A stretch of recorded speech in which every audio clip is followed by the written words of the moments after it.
Hello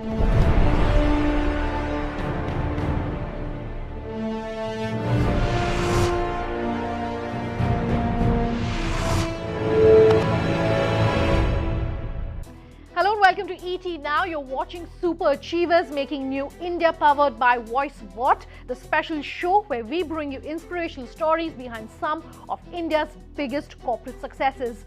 Today we're bringing you a conversation with Finolex Industries. Join us as we take a closer look at the company, its business philosophy and its corporate social responsibility.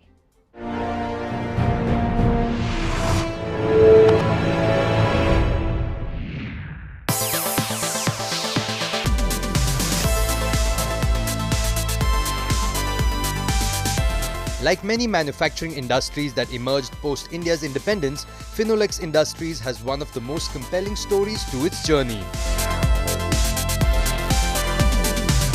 Incorporated in 1981, Finolex Industries today are India's leading manufacturers of PVC pipes and fittings and the second largest manufacturer of PVC resin.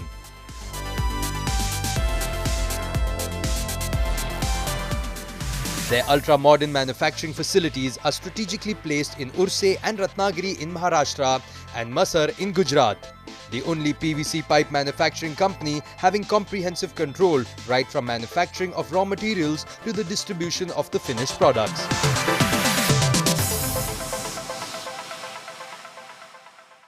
Thank you very much for speaking with us here on ETNow. Let's very briefly talk about the history really of Finolex and your own association and how the company has really grown over the years under you. Well, let me take you back to just a few months before pre-independence. That's when my father left Karachi, which was then in Pakistan, and came towards Bombay. He came via Amritsar. He was hardly 14 years old, uneducated. But he had this spirit in him which said he wanted to travel and move around and explore new frontiers. So he landed up in Bombay, then he came to Pune. In Pune, he started working for one of our relatives, and he was given the job like a person who's cleaning the floor of a shop. It was a shop which sold clothes, and because of his hard work, he was made into a salesman. So from cleaning of the shop to selling clothes. Then he moved on to selling electrical cables. He would carry bundles of cables on a cycle and go shop to shop and do retail sales. So slowly he got more and more into retailing of cables, and then he came up with this idea of why not manufacture the cable itself. And that's how Finolex was born. And Finolex actually means fine and flexible wires, Finolex. That was the beginning, and going forward, increasing the range of cables from automobile cables to braided cables to electrical cables, telephone cables. He then came up with this idea of why not get into manufacture of pipes. Pipes being extrusion of PVC, cables being extrusion of PVC again, but on a copper wire. So started PVC pipes manufacturing, and he started the factory. So in 1994, we went into commercial production in the manufacture of PVC resin at our PVC plant in Ratnagiri, which is right on the coast, and we have the unique opportunity over there of having a cryogenic jetty in the open sea. Our raw materials like ethylene and EDC are imported directly, and they go into the tanks close to the plant, and we manufacture PVC. Okay, you were talking very briefly about Make in India. I'll come back to that. But let's talk about how the market really has changed for your business, for your industry over the past few years. What are one of the two things that are really going to change the way things are being done? Technology, of course, is disrupting every industry, and how much of that do you use? Again, let me just go back a little bit. When we started manufacturing pipes in India about 30 years ago, there were only 3 manufacturers, and today there are close to 3,000. So the barrier to entry to manufacture pipes is hardly anything as far as technology is concerned. So what we focused on about like close to 20 years ago was to focus only on the retail market, to focus on providing only a quality product of one kind of product all the time, same product, same quality into the retail market. And today we can boast of about 18,000 dealer, sub-dealer network across the country. Okay, so I want to just take a step back, and you were saying that when you started, when your company entered this market, there were only about 3 players, but it has grown multifold. What would your advice be then about how you have managed to stand out from competition and how our viewers should perhaps learn those lessons from you? Brands which have survived are ones which have survived long term are based on a single motto, that is quality. So they don't take shortcuts, they don't try to do too many things, they just try to focus on what they know best and keep doing that. Okay, so when you're talking of quality, does pricing ever then come in the way of your competition? Pricing definitely comes in the way, and that's why we are the most expensive pipe in India, and it's a way of life, because to be able to give you consistent quality every time requires that kind of an effort, that kind of a cost. Okay, so talk to us also then about raw material prices and how they've been perhaps changing and how you have factored that in. What's your hedging strategy like? We are what I call a dollarized company because our raw materials are based on dollar pricing. PVC, our final product, is based on dollar pricing. PVC pipes are based on PVC again, which is on dollar pricing. So being a dollarized company, it is automatically kind of automatic hedge.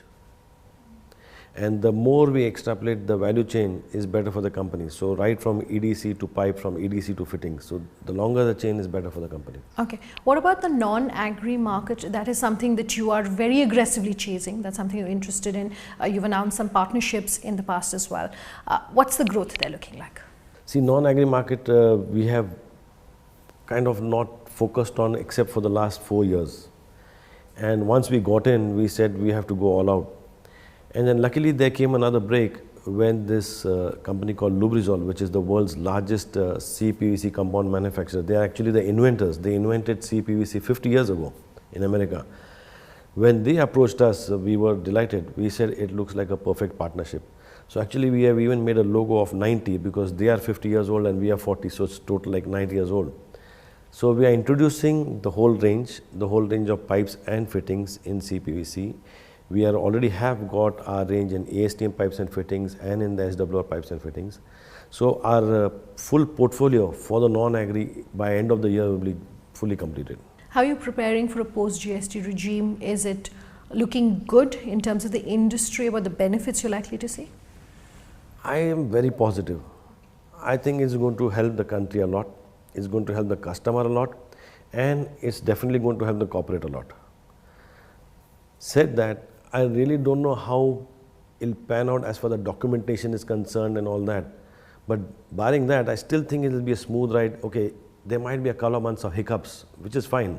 I mean, if you're going for a change, obviously there is going to be some period of time where there will be some disturbances, so which is acceptable. It's like setting up a new plant. When you set up a new plant, the first 2, 3, 4, 5 months can always have the hiccups. So it's fine.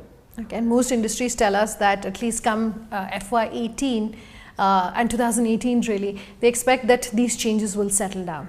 And I guess that's true for all industries. I want to talk about manpower. An industry specifically like yours depends very heavily, one presumes, on its workforce. What do you do to ensure that your employees are more engaged, that your workers are more committed and loyal? And how do you sort of measure employee engagement and employee loyalty? I really don't call them employees, I call them friends. Because I'm most of the time joking with them. And most of the time when we are talking, it's most of the time joking or swearing or whatever. It's hardly about work, or because they know this guy knows hardly anything. So what's he going to ask? So if I go there and start talking to them, they are really foxed if I ask them a technical question. That's when they are taken aback, and then they enjoy it. Does it help to also have perhaps an ESOP plan or an employee stock option plan in place? ESOPs and stock options are important, I think, but we have not found the right way of doing it. Because in the Indian atmosphere, I think we are adopting too many Western ideas, I think even before we are mature enough, is what I feel. I could be wrong, and especially in manufacturing. So I don't really see that there are many companies who have done it, and that's what also holds us back from really executing it. So we also keep thinking about it. We also keep preparing our papers whether we should do it. So maybe we'll go ahead and do it soon, but don't know yet. Let's talk about what the future is looking like for you. First off, investments. I do know that you have a massive plant in Ratnagiri. You also have facilities right here in Pune, but what's the future looking like? What kind of investments, any numbers you can share with us? We have two verticals basically, PVC resin and PVC pipes. PVC resin, I don't think we will be spending anything on expansion. just maybe on the maintenance of the plant. Most of our capex and expansion is in PVC pipes and fittings. Traditionally, up till now, we've been spending close to between 30 to 50 crores a year. But now, over 3 years, we'll be spending close to 300 crores. Let's talk about the government has been very proactive when it comes to Make in India. And companies that are making in India, companies like yourself that are made in India and make for India to a large extent. What and how do companies like you tie in with the government's initiative? What sort of benefits are you seeing? What more would you perhaps like to see? I love this thing called Make in India because for the last 17 years, I have stopped exporting. I have not exported at all. So I make in India for India. And it's brilliant because you have a population of more than 1 billion. Geographically, India is huge. India is so diverse. You have different people, different cultures, different tastes, different likes, dislikes. It's a different challenge. So instead of going overseas and trying to attack small pockets, I believe our country is a huge potential. So therefore, our focus on Make in India for India has helped us a lot. Any specific benefits that you've seen, whether it is, and for your industry, not just for you at Finolex, whether it is, say, subsidies coming, or is it easier to access finance? What are one or two of the biggest benefits that companies like you have seen on the ground because of this initiative? On the ground initiative, for us, more than the points which you raise, I would talk about the things that the government has done positively. Many of those are infrastructure. Our road infrastructure has really improved. Our telephone infrastructure, that is mobile phone, data, effectively, cost effectively, economically, the spread, the depth is brilliant. So I think the infrastructure platform which is getting better and better will only make things better and better for being in India for India. So I was asking you earlier about the use of technology in your industry specifically. How do you use it to maybe change your processes, better yourself, come out with better products? So there have been a lot of changes in technology in manufacturing of pipes. For example, if you go back about like 20, 30 years ago, the equipment which was there, extruders are extruders, yes. But the equipment which was there would probably run at less than half the speed or less than half the output of what we get today. So which means over 20 years you've been able to double your output and not at double the cost, at a fraction of a cost. And more important so, the footprint of the extruder on the floor is still the same. So it's not that you require to give in more footprint to have a bigger output on that. So within the same footprint, we are able to output more. That helps a lot in giving consistent quality because we run 24/7. So in that kind of a scenario, to have the correct machinery, to have the correct raw material going in, to be careful of what the temperature profiles on the extruder, what is the correct temperature of the water, that allows us to give the correct product all the time. Without going too much in depth into perhaps what you specifically do at CSR, we'll come to that in a moment, but I would really like to understand from you the idea and the thought process behind wanting to do CSR and how important is it for companies like yourself to show the communities they're involved in that it is important to do CSR? I think it comes from every individual. Like for us, it comes from our parents. Our parents taught us to share. So it's not that we've always been well-to-do from the beginning. Like I said, my father was an immigrant. But even then, if you read his biography, he does mention at that age, with whatever little money he had money in his pocket, he was willing to share. So it's something within you, it comes from the heart. We are very good in manufacturing pipes, distributing pipes, and we have this heart to do something for the society, for the people who are not in the same category. So therefore, my wife, Ritu, started working on this project 16 years ago, and it's called Mukul Mother Foundation. It's our own private NGO where she does a lot of work for people in our society who have aspirations but don't have the means.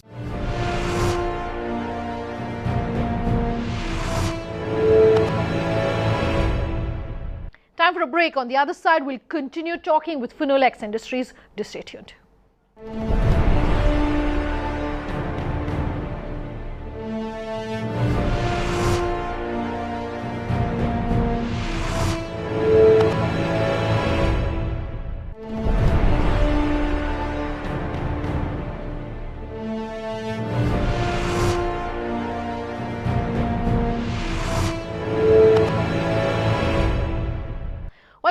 us here on Super Achievers Making New India, powered by Voicewhat, and we're bringing you a show on Finolex Industries today. Take a look.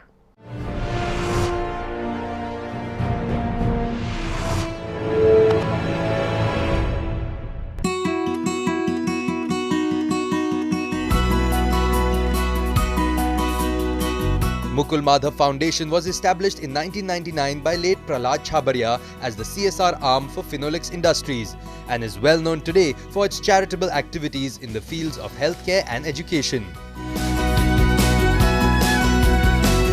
Mukul Madhav Foundation has been associated with several hospitals in Maharashtra, conducting free biannual medical health camps for the underprivileged. Mukul Madhav Vidyalaya was established in 2010 in Ratnagiri to provide quality English education at an affordable cost to the communities in the rural areas.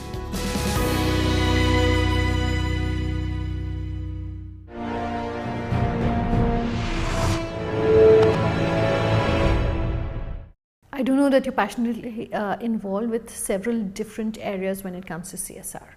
So before we come to that, I want to understand from you what CSR really means to you. Well, CSR has a formal name now called corporate, social responsibility. But for us at Finolex, as well as for the Chhabariya family, it's been with us for over 25-30 years that we've been involved with the work that we do for the society.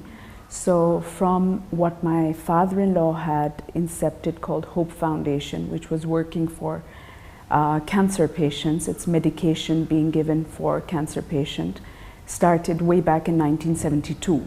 And thereafter, small sort of assistance and help being given to patients, primarily for cancer. Thereafter, the cause moved on to education, moved on to health and environment. The work that the family's been doing has not been under CSR, because that's only been sort of formalized in 2014, as you're very well aware. So truly, I'm happy that it's been formalized, because now everyone has to put in that 2%. And I think it's just made everyone more aware of what should be done around us. So in a way, the formalization has helped bring people, thoughts, and help towards the society. Okay, what are some of the causes that are close to your heart? Very close to our heart since the inception of Mukul Madhav Foundation, which is a separate entity on its own, joined arms with Finolex in 2014. Closest to Mukul Madhav has been health. We've been working with neonates, newborn babies. Not having proper facilities within Pune has been of prime concern. So we started with the pediatrics, then the neonates, and we've been doing that at the KEM Pune hospital since 2001. So our inception was in 1999, but 2001 is when we formally did convince the KEM authorities and trustees that we would like to do what we're doing, since Pune did not have a pediatric intensive care unit. Children were being treated in the adult ICUs. So we made that happen. Thereafter, we got ourselves involved into the OPD of the hospital, into various facilities of the same hospital, then into the neonates of the hospital. And we've been doing the same, and what our philosophy is basically to upgrade and uplift facilities that are existing, not building new ones, because I believe that somewhere, somehow, everyone sort of gets attached to knowing that around the corner there's a hospital or there's a nursing home, and they know it's close by, so they would rather go back to the same places. So the other passion that we've had, which is fairly new to Mukul Madhav, has been working for children with cerebral palsy. We have been involved in this project for the last 23 months, primarily in the regions of Satara, and identifying and making a hue and a cry for these children was something that we started off in November 2015. And since then we've been at it, so we are in many ways fighting the authorities to give them the due respect and their due recognition, because there's been no recognition for cerebral palsy children. And So in a way, I've been asked whether I'm running a parallel government when we're working for cerebral palsy, and it seems like we are, because we're doing a lot with Finolex taking the lead, Mukul Madhav of course assisting them with every project. We have been able to bring a lot of authorities to understand the reason why we think this is important. So starting from identifying 500 odd children in Satara, we were then invited just a few months ago by the district health authorities in Ratnagiri and Chiploon to come and identify and assess children in that region as well. We've now seen 332 children in that region. So in a matter of 22, 23 months, we've identified about 800 odd children. And happy to say that we've been very successful bringing hospitals within Pune. So 7 hospitals within Pune has come together with Mukul Madhav Foundation and Finolex to take this forward. So we've got teams of ophthalmic, we've got dental teams, we've got various different doctors who come along with us in order to do the assessment of these children, which is very important. And to do the assessment for these children every 3 to 6 months is imperative. And in the last 2 years, well, almost 2 years now, we have been keeping this group of doctors together and with an understanding that, every time we go somewhere, we're all together. 2007 was when we entered into Ratnagiri. Mukul Madhav was unofficially invited by Finolex, and we've been working on upgrading and uplifting of schools within that region. So approximately 16 schools were upgraded, uplifted in the manner of making sure that they have toilet facilities, they have overhead water tanks, the soak pits that they require for the toilets, because it's not possible to get them connected to the drainage and the sewage. Moreover, books and uniform and anything that they required, we sort of upgraded them before we started thinking of doing our own school. Fantastic. One last question to you. How do you ensure that your employees are as passionate perhaps about CSR and specifically about the areas that you're involved in? Is it possible? Is it necessary? It's definitely necessary. The team that I work with are, by God's grace, very, very passionate. I've got team members who have done their MSW, very learned people. In fact, they give me valuable inputs constantly because they know the norms, they know the ways of ins and outs of many places. You're able to reach and tap into that network. Not only tap into it, but you have to understand how important it is for time. So if you're having a surgery and your parents are sending an application, you need help, and it's done within 48 hours, I think we are very quick with what we do.